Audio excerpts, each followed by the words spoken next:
You've heard me talk a lot about guys dealing with inflammation and insulin resistance. Estrogen has a lot of anti-inflammatory properties. So when the individual is in a disease state, the body will upregulate estrogen production. The male body is not built to manage that estrogenic load. You need to be the guy who would be making that naturally if you could. So if you put a Ferrari engine into a Suzuki Swift, it doesn't mean that it's a bad engine, but it is going to fall apart. The whole body really needs to be in high performance health. I think that one thing that is causing a lot of problems in men, particularly with things like osteoporosis, and there are some hypotheses around aromatase inhibitors and blocking estrogen in the artery, causing impact and damage to the cardiovascular lining. That's borrowing from my friend Jake Apple. I think that we could be seeing a net negative to men's health by using aromatase inhibitors.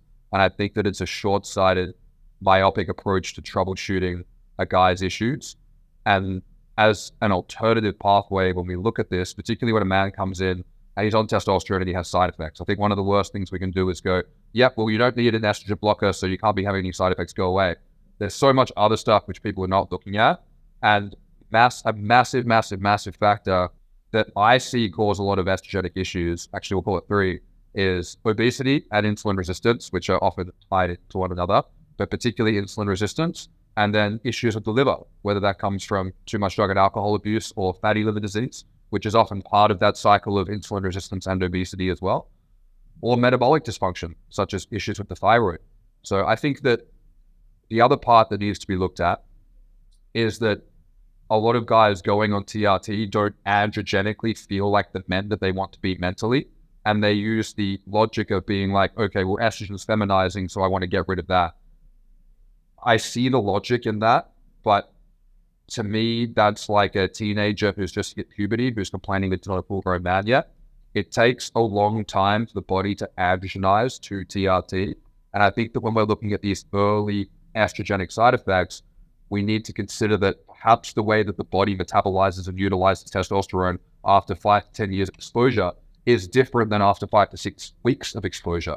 And it may take the body a bit of time to adjust and utilize androgens properly because these pathways have been diseased and damaged for potentially years or maybe even decades at this point. So I think the debate around estrogen comes from guys having issues with not responding to TRT properly.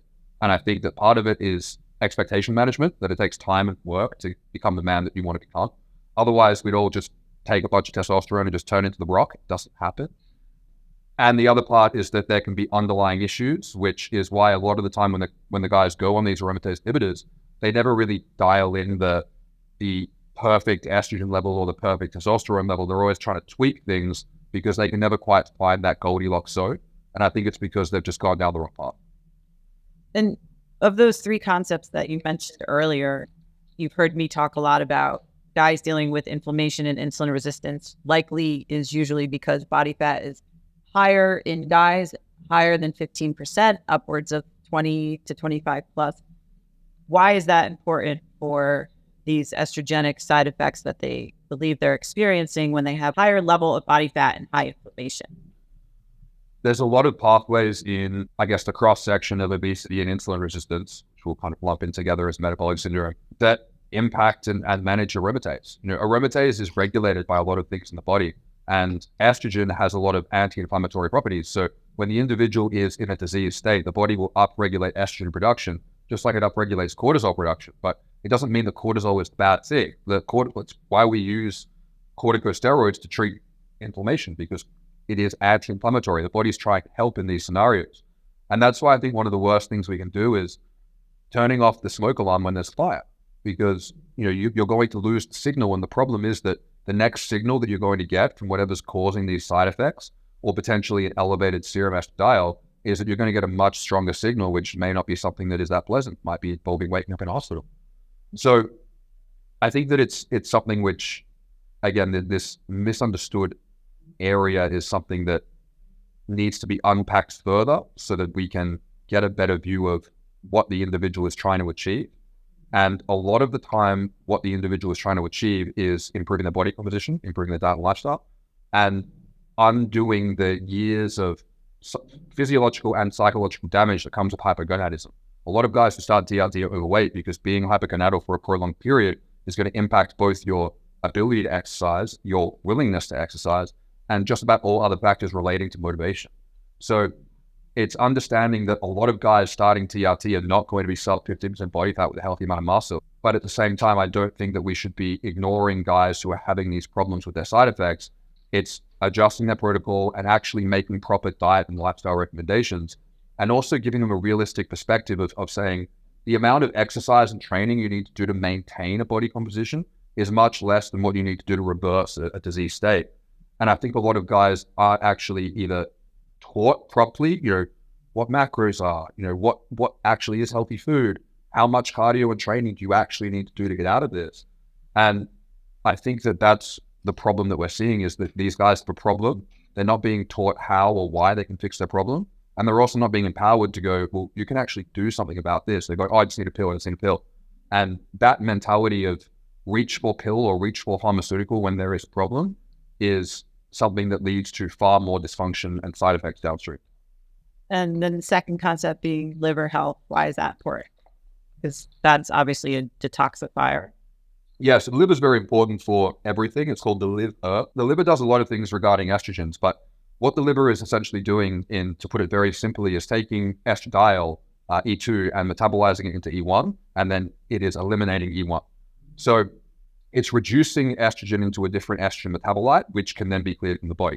So the liver has multiple phases of detoxification, phase 1, phase 2, and then depending on how you look at it, there's kind of a phase 3, but we mainly split that into the phase 1 and phase 2. This process is important for removing all toxins from the body as well as xenoestrogen. So one of the issues that we're facing, both men and women, but in this context men, is that we are being bombarded with external estrogens, which are far stronger on the estrogen receptor than natural estrogens, and exert all kinds of different effects. And the male body is not built or designed or evolved or whatever you want to believe to manage that estrogenic load. So it's already a problem that we're all having, even if we're healthy. And then if you put into something like fatty liver disease, cirrhosis, or just poor diet and lifestyle factors that impact detoxification pathways, if you're on testosterone and you've got the optimal amount of testosterone flowing through your body, you're also going to have a lot more capacity to produce more estrogen. You're going to have more precursor of this product. So it's very important the liver is in optimal health to be able to handle TRT. And I would extrapolate that out further to say that the whole body really needs to be in high performance health. And the analogy that I like to use, which I think makes a lot of sense from a common sense perspective, is that if you want the optimal physical amount of androgens that you could possibly be making for you at your age and your life, you need to be the guy who would be making that naturally if you could. Otherwise, there's going to be a disconnect between the amount that you're putting in your body and the amount you've got. So if you put a Ferrari engine into a Suzuki Swift, it doesn't mean that it's a bad engine, but it is going to fall apart. So the rest of the car has to be upgraded. And I think part of the process is giving guys compassion and empathy for understanding that you're not going to be a Ferrari, you could be hypergonadal your whole life, especially if you are hypergonadal during development. But that is work and time and effort that needs to be put in. It's not something about you that you have broken over aromatase genetics. And I think that perspective allows men to take control of their health rather than seeing themselves as broken. Is there a range on labs for estrogen that is considered credible? I think if you want, the way that I look at it with the Australian units, to put it very simply, is that optimal testosterone levels occur at about the top of the reference range, north or south, to about double the top of the reference range, bit north or south. That tends to be the sweet spot. And there's variance. I mean, there's some guys who do well in the upper quartile, even upper third of the range. And I think estrogen's about the same. If you have optimal testosterone levels, if your testosterone level is double the top of the reference range, your estrogen level is probably going to be about double the top of the reference range. And it's not because those ranges are connected, but that's just about what we see. In the units that I work with, estrogen range typically goes up to either 100 or 150, depending on the lab. And what I see the majority of dialed in guys with optimal testosterone levels is anywhere from about 100 to 150 up to about 300, 350. Usually on average, I'd say it's in the low 200s. And I think in the American units, it's about a 60, about that, somewhere between maybe 50 and 70 or 75. But I get a lot of guys work with me who don't have low testosterone. So I get guys come to me who are like, I want to optimize my health. And then the guys who naturally have the high testosterone levels, lo and behold, when their testosterone level is naturally above the reference range, their estrogen is naturally above the reference range. So I think the idea that we want a whole bunch of testosterone and whatever number of estrogen we make up, I think that that's a response to men being like, I don't feel the masculinizing effects of testosterone that I'm wanting or expecting to see. And that means that they either might need a higher dose, they might need more time, which is a big factor, they might need both, or they might need better diet and lifestyle practices, or they might need to be the outcome of those three things combined over time. And I think that's important, is that if you fix your diet and lifestyle tomorrow, and if you optimize your testosterone level tomorrow, you need to do that consistently for a while to get to where you want to go, not 8 to 12 weeks. Same with the fitness stuff you said. So if guys are put on an aromatase inhibitor, what are some of the downfalls to that? Right. So usually guys get put on an anastrozole, Arimidex, but in Australia, we actually use exemestane. When I say we, as a country, clinics use exemestane quite a bit. And I think that the side effects differ based on the different mechanisms of how exemestane works. I mean, exemestane is more of a androgen derivative in structure than a reversible aromatase inhibitor. But that's why we get different effects, because exemestane will have androgenic effects, especially for the short half-life. So what a lot of people don't know about exemestane is that the half-life of it is actually very short, but the effect that it will have on aromatase is a bit longer, because it basically goes in and kamikazes all the aromatase, and then your body needs to make more aromatase production, and that's how it exerts a long-acting effect. But it also serves as an adjuvant while it's in your system during that short half-life. So as a result, if exemestane is used in more frequent low dosings, it will probably be a little bit better tolerated if someone had to make a choice between the two, just for the sake of playing devil's advocate.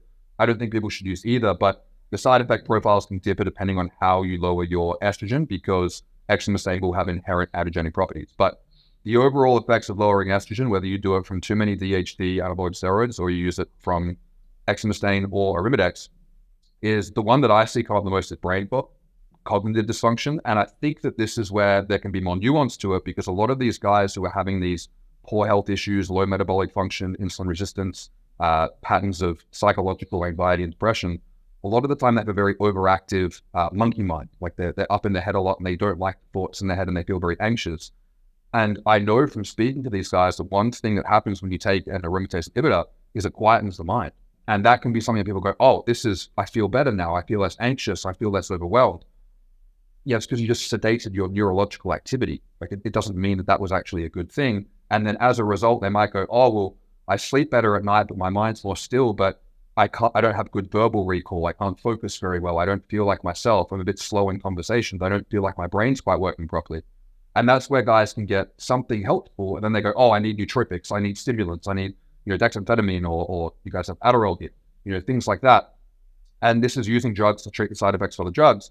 And I think this can be one of the downfalls of using pharmaceuticals, is that pharmaceuticals are working on the body, not with the body. So what we want to do is go, okay, how can we actually push you in the direction we want to go? And for quietening the mind, it's learning to be more confident. As Jordan Peterson says, competence breeds confidence. And learning things like mindfulness, learning things like resilience, pushing your fitness, getting more confident in who you are. All of that stuff is going to help your mental health, rather than just nuking your brain waves so that your mind just doesn't think anymore. It's not a very good solution, but it gives people a short-term subjective resolution when they're suffering. And I think that when people are suffering, they're more likely going to go towards things that might not be good for them in the long term, but alleviate their suffering in the short term. The other one's joint pain, particularly like cracking and popping elbows. Like guys will, every time they straighten their arm, they'll go squatting, knee pain, things like that. Getting kind of like old man knee pain from training. That can be a big one as well. Those are the two I see. And then depending on if guys, take way too much and completely nuke their estrogen, or, take it to a much further extreme, you get sexual dysfunction. Bad boners, lower libido as well. There's some really good studies on rats, and, it's a rat study, and they don't just use a little bit of aromatase inhibitor, they wipe it out. But basically they show that for testosterone and DHT to have the libido boosting effect, estrogen has to be present. So I think that there can also be the argument, I guess the counter argument of being like, well, let's just use a little bit of an aromatase inhibitor to bring it down a little bit. And my argument for that would be, well, if the body is over aromatizing, then what's the reason for that? And then we need to look at that and address that, because there could be other things that we're missing. And again, if we turn the smoke alarm off and the fire is hypothyroidism, then they might feel a little bit better here, but they've just shot themselves in the foot for how well they can be overall. And I think that optimal male androgen levels shouldn't require pharmaceutical intervention. We've barely scratched the surface today. For more insight into hormonal health, why not explore our channel? We've got a wealth of content awaiting your attention, and you can also visit our website at balancemyhormones.co.uk. So, this is Mike from Balance My Hormones, your beacon in the fascinating world of hormonal health. And until next time, remember, knowledge is power, and your journey to wellness starts here with Balance My Hormones.